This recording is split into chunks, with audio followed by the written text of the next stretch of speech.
Shalom, hai semua. Perkenalkan, saya Joanita Claudia Saraswati Pasaribu dari Fakultas Ilmu Sosial dan Ilmu Politik angkatan tahun 2014. Saya ucapkan terima kasih kepada seluruh pengurus KBMK Unmul yang telah memberikan saya kesempatan untuk mengisi KBMK Talk edisi September. Apa kabar semua? Semoga kita selalu sehat dan pasti akan baik-baik saja di dalam Bapa yang mengasihi kita. Pada kesempatan saat ini, saya ingin membagikan cinta kasih Tuhan yang sangat luar biasa dalam kehidupan saya. Mekar di masa sukar, ya itulah yang akan saya bagikan pada kesempatan saat ini. Rekan-rekan, dalam kehidupan ini kita tentunya tidak selalu diperhadapkan dengan kenyataan manis, bukan? Tentunya ada kenyataan-kenyataan pahit yang juga mengiringi perjalanan hidup kita. Dari kita lahir bahkan sampai kita tumbuh dewasa seperti saat ini pun, warna-warni kehidupan terus silih berganti. Musim demi musim Tuhan izinkan terjadi dalam kehidupan kita. Saya adalah tipikal orang yang sangat ambisius saat saya menginginkan sesuatu, dan saya menganggap kegagalan adalah musuh terbesar saya.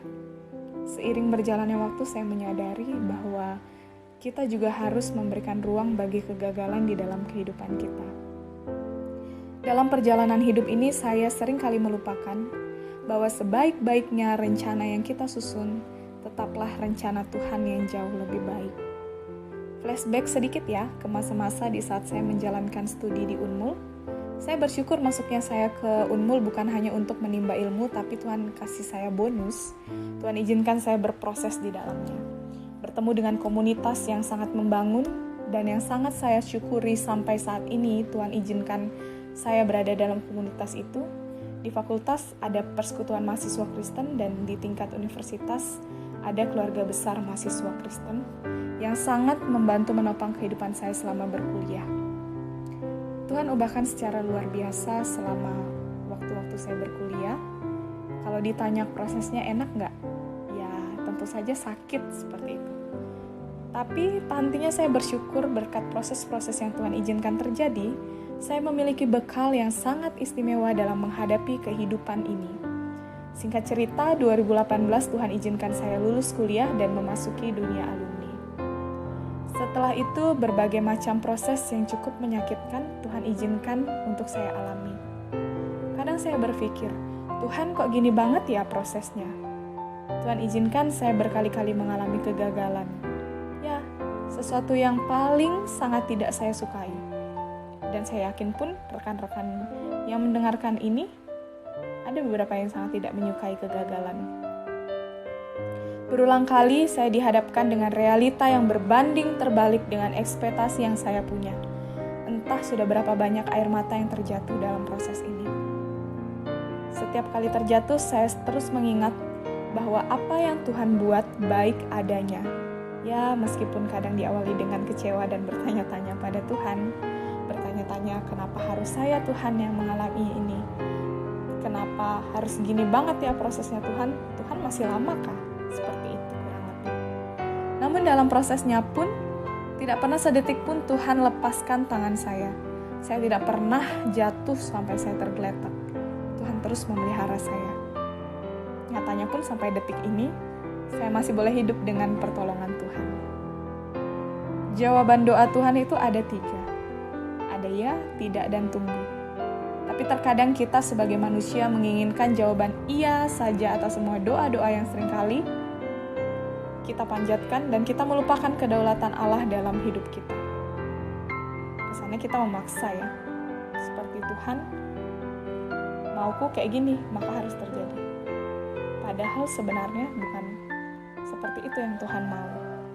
Kita memohon kepada Tuhan dan kita izinkan untuk Tuhan bekerja di dalamnya. Terkadang dalam hidup ini kita merasa bahwa kesakitan atau kesukaran yang kita alami sudah di luar batas kemampuan kita. Banyak orang yang mengalami kesukaran di masa-masa pandemi ini ya teman-teman, tentunya yang kita tahu bersama. Namun kita harus tetap percaya, Allah kita yang baik akan selalu memelihara kita dengan caranya yang terbaik. Di dalam Habakuk 3 ayat 17-19 firman Tuhan berkata, "Sekalipun pohon ara tidak berbunga, pohon anggur tidak berbuah, hasil pohon zaitun mengecewakan, sekalipun ladang-ladang tidak menghasilkan bahan makanan, kambing domba terhalau dari kurungan, dan tidak ada lembu sapi dalam kandang. Namun aku akan bersorak-sorak di dalam Tuhan, beria-ria di dalam Allah yang menyelamatkan aku. Allah Tuhanku itu kekuatanku, Ia membuat kakiku seperti kaki rusa, Ia membiarkan aku berjejak di bukit-bukitku. Sungguh luar biasa ya teman-teman firman Tuhan ini. Mari kita terus mengimani bahwa apa yang Tuhan buat dalam hidup kita baik adanya.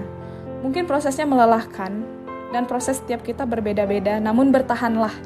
Mari kita mengingat kebaikan Tuhan yang tidak pernah berhenti dalam kehidupan kita. Suatu saat, proses-proses yang kita alami saat ini akan menjadi berkat dan penguatan bagi orang lain yang membutuhkan. Kita dapat bersaksi tentang betapa baiknya Tuhan Yesus menolong kita. Jadi, siapapun kalian yang saat ini sedang berada di dalam masa-masa sukar, bertahanlah dengan pertolongan Tuhan dan tetaplah mekar. Jika ingin hidup kita tetap mekar di masa sukar, maka cara pandang kita harus benar dulu terhadap Tuhan, bahwa Dia Allah yang baik, berdaulat penuh atas semua ciptaannya. Jalan-jalannya selalu benar, dengan pengertian, bukan saja kita dapat bertahan dalam kesukaran, tetapi kita juga pasti bisa keluar dari krisis yang kita alami saat ini. Tetaplah mengucap syukur dan selalu persembahkan yang terbaik dari seluruh hidup kita untuk kemuliaan Tuhan. Percayalah, Jehovah Jireh, Allah menyediakan apa yang kita butuhkan. Semoga apa yang saya bagikan ini bisa menguatkan rekan-rekan semua. Fighting, you never walk alone. Jesus always with you. Shalom.